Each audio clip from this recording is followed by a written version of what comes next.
Hello, my name is Juan Pablo Huertas. I am from Group 2 of Didactics of English, and I am in 4th semester of degree in foreign language with emphasis in English.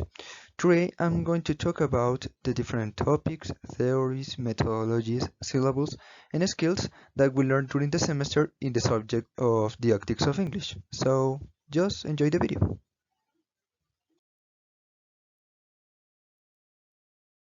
Okay, first I'm going to talk about the different theories that we saw during the semester. Although I will not talk about the theories specifically, because I'm going to talk about the English teacher learning courses. Those courses depend on which students will learn a second language, and those courses are the base of all theories that we see during the semester. First, I'm going to talk about the TFL, or Teaching English as a Foreign Language, where students living in countries where the English language is not the native language will learn the English language as a second language. Within this course, different theories were created that seek that the student have the ability to better understand a new language. For example, the use of the native language, the use of different resources that are of the student's understanding, for example, the use of videos, dictionaries, or repetition methodology to help them to memorize each topic.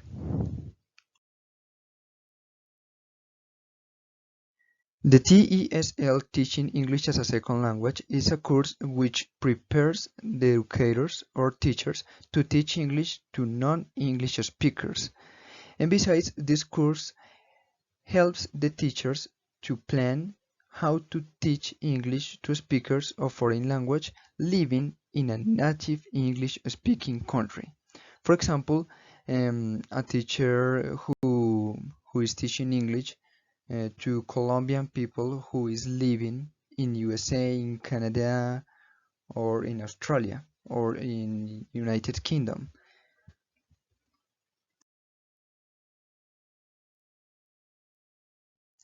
TESOL, or Teaching English to Speakers of Other Language, is the provider of the teaching basis of teachers who seek to teach the language both outside and inside an English-speaking country to people seeking to learn the language. For example, a teacher who will teach the English language in China, or a teacher who will teach the English language in USA to people from China. That's just an example to know more about this way of teaching second language. The science research conception. The science research conception is a method that is based on the experience and research carried out by the teacher. From those aspects, the teacher will be able to improve their teaching process because they will be able to analyze and research of how a class should be carried out. The audio-linguistic method is based on learning and memorizing patterns, and through different methodologies and strategies such as dialogues, conversations, and grammar exercises. Finally, the task-based learning is like a learning negotiation where the teacher seeks that the students investigate by themselves to learn more about each topic related to the target language. Doing what effective teachers do. This is an approach or a method where a teacher is able to use the principles from the practices of effective teachers. For example, the methodologies, resources, or strategies that the effective teachers use during their classes. So they will be able to practice with those principles and to know if those methodologies that the effective teachers use during their classes will work to help his or her students to understand better the characteristics of the target language. The values-based approach is an approach where the teacher is able to use the values as a base to teach a topic related to the target language. For example, using as a base a situation that is necessary the use of the values to solve that situation. For example, the recycle, the contamination, the corruption. The teacher will be able to use those situations to explain a topic or to help the students to understand better the characteristics of a second language. And finally, the communicative language teaching um, is focused on teach different characteristics of the target language through the communication and interaction with the learner. The teacher will be able to use, for example, the communication through a conversation and speech, I don't know, different ways. For example, I don't know, a role play. So this is a good approach because the teacher will be able to interact with his or her students, and he will be able to know what is the knowledge of his or her students, and based on that he will be able um, to prepare I don't know, an activity, a resource, a methodology, where the students will be able to interact with him or with her, using the target language, and at the same time they will be able to learn and improve their language skills.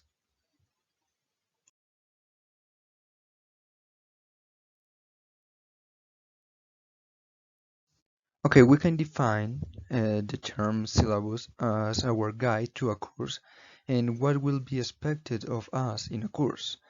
Generally, it will include course policies, rules, regulations, required texts, and and a schedule of assessments. A syllabus can tell you nearly everything you need to know about how a course will be run and what will be expected of you. And although, in terms of language, the syllabus is more than objectives or forms of evaluation. It's the guide and learning base of the student to learn about the topics, about the different characteristics of the target language. For that reason,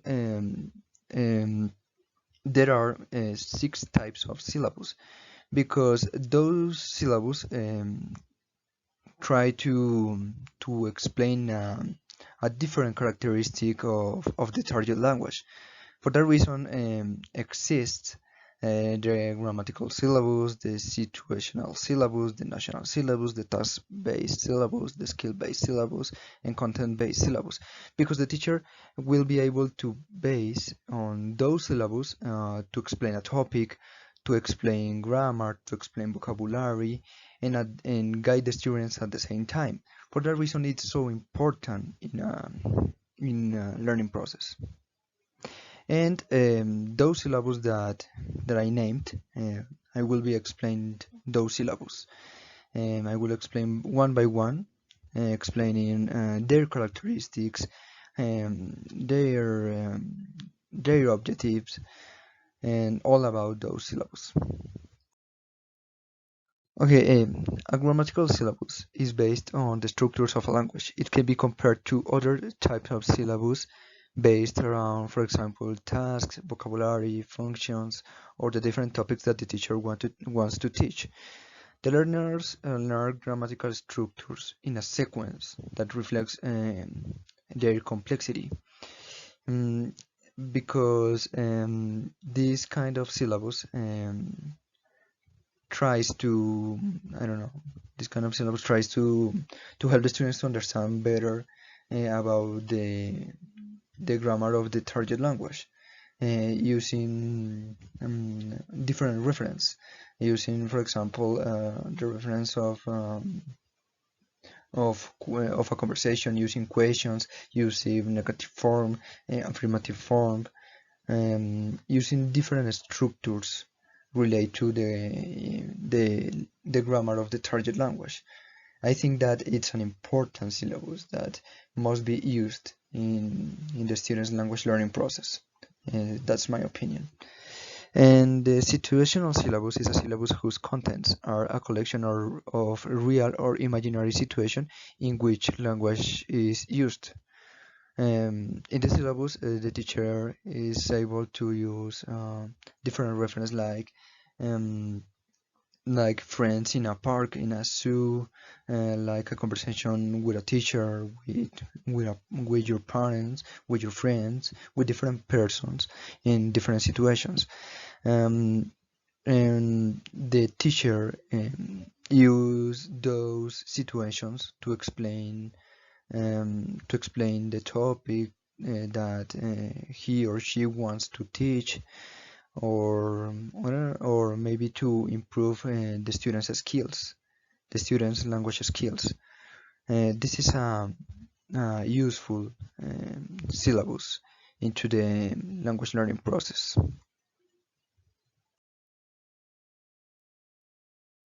The National Functional Syllabus is an approach where the organization of the material is determined with the ideas that the students hope to be able to express using the target language.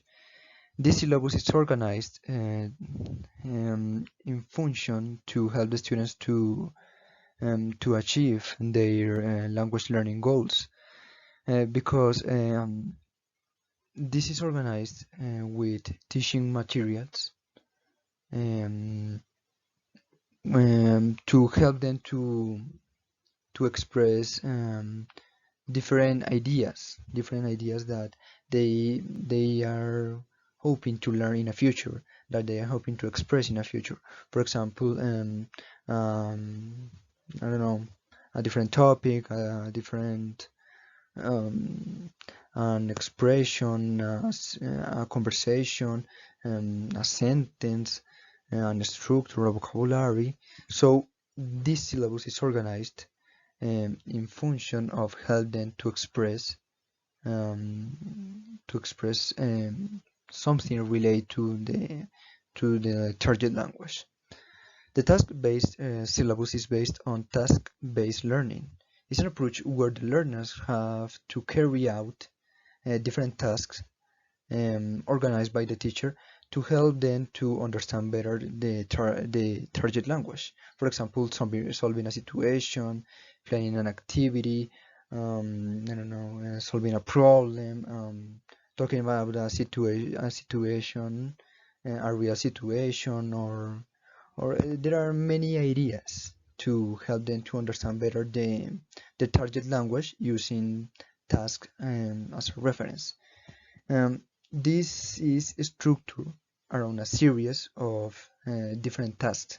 For example, the teacher use as a base, I don't know, a task where the students have to solve a problem, and after that they have to plan a solution. They have to, I don't know, they have to organize a solution. They have to discuss a solution through the tasks that they already solved. For that reason, I think that this is an important syllabus, and it's a helpful syllabus to understand many characteristics from the target language. The skill-based syllabus is based on the development of the four abilities of the students, but using the English language. That is to say that this syllabus is structured and organized in such a way that the students improve their language skills, but using different methods to help them to improve their language skills. For example, the teacher is able to use a paragraph to help them with their reading skills. For example, they must write I don't know, a resume of the syllabus to help them with their writing skills. Or the teacher is able to explain the syllabus to help them with their listening skills. All is based on how is structured the syllabus to help them to understand better and learn more about the target language. The content-based syllabus is structured in such a way that the students learn the target language but using another subject as a reference. That is to say that the teacher can use a topic using, for example, math or science to explain vocabulary, structure, or a topic related to the target language, but using another subject. For that reason, I think that this syllabus is a good, is so useful to help them to understand better different topics relate to the target language.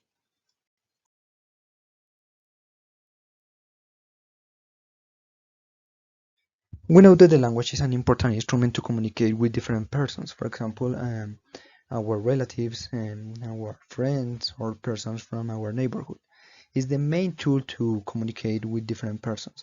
So we communicate in different ways with the persons.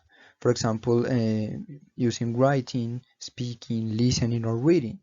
Those are the different ways to communicate with each other. And we can classify those skills in two skill files. For example, the files of productive and receptive skills. The reading and listening are receptive skills. Why? Because the people receive information and knowledge from those skills. For example, when you are reading, you are receiving information from that reading, from that text. And when you are listening, you are receiving information from another person. And the speaking and writing are productive skills because we need to produce and convey information. We have to we have to produce information using any language. For example, when we do a speech, for example, when we write I don't know, a letter.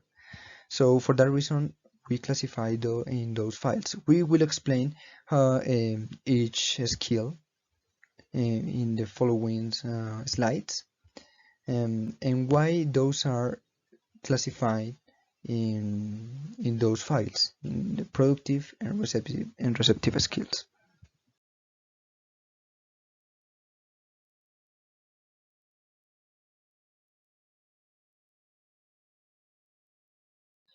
The reading skill refers to the ability to understand and learn from a written text, from a written reading, or from a paragraph, because you will be able to improve your understanding of the language and build your vocabulary at the same time, because you are learning from those texts, from those paragraphs, from those readings. For that reason, the reading skill is a receptive skill.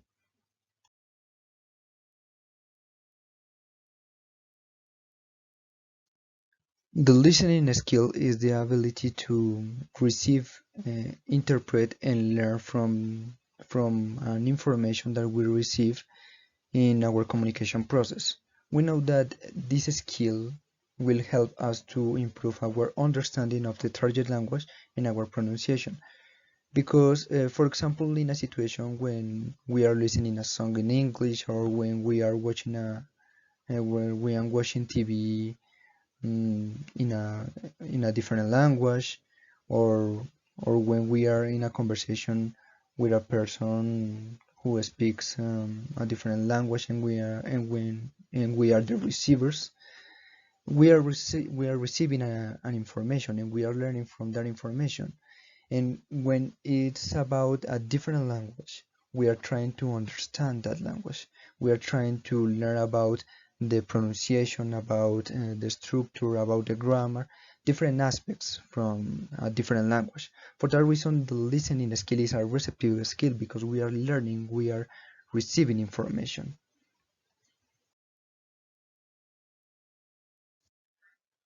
Okay, the speaking is a complex cognitive and linguistic skill. We learn this skill through the interaction with different people through our lives. For example, when we are in a conversation with our parents, when we are in a conversation with I don't know, with a friend or with a person from our neighborhood, speaking is an essential skill within the communication, interaction, and learning process. Um, and it's the same when we are trying to learn a second language, because we learn a second language through the interaction with a person using the target language, using, for example, the English, Chinese, or a different language. We learn that language through the interaction with that person. For example, in a conversation, I don't know, by phone, um, I don't know, um, speaking, I don't know, speaking by video chat. We use many ways to communicate speaking with another person to learn more about a second language. And for that reason, we produce information when we are speaking with another person. It's for that reason it's a productive skill because we produce information, we produce knowledge, we express our ideas, our opinions, our wishes. We interact with different persons to establish relationships or friendships using the speaking skill. For that reason, it's a productive skill because we express our ideas, our opinions. We express what we are thinking. Yes, for that reason, it's a productive skill. Okay, we know that the writing is a form of communication that allows any persons to put their opinion, ideas, feelings on a paper. That's a form to communicate with another person. We use, for example, I don't know, a text. We write a text, we write a paragraph, we write a sentence, we write letters to communicate with another person, expressing our ideas, our opinions, our thoughts, our feelings. For that reason, the writing skill is a productive skill because we are producing information, we are producing expressions to another person. We express ideas, feelings, opinions, using this skill. For that reason, it's a productive skill.